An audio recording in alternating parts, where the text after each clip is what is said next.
बिस्मिल्लाहिर्रहमानिर्रहीम। अस्सलामुअलैकुम। एक काफर ने मुसलमान से कहा, अगर तुम मेरे 3 सवालात का जवाब दे दो तो मैं मुसलमान हो जाऊंगा। नंबर 1, जब हर काम अल्लाह की मर्जी से होता है तो इंसान को इसका जिम्मेदार क्यों ठहराते हो। नंबर 2, शैतान आग से बना हुआ है तो जहन्नुम की आग इस पर क्यों असर करेगी।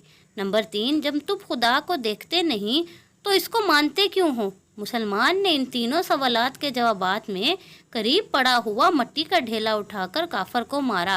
काफर को बहुत गुस्सा आया और इसने काजी के पास इसका मुकदमा दायर किया। काजी ने मुसलमान को बुलाया और इससे पूछा, तुमने सवालात के जवाबात में मट्टी का ढेला क्यों मारा।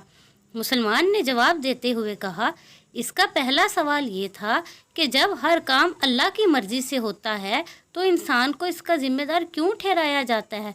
तो इसके जवाब ये है कि अगर मैंने ढेला अल्लाह की मर्जी पर मारा है तो ये मुझे इसका जिम्मेदार क्यों ठहराता है।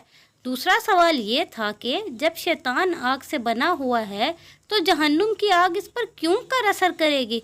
इंसान मिट्टी से बना हुआ है, मट्टी के ढेले ने इस पर असर कैसे किया।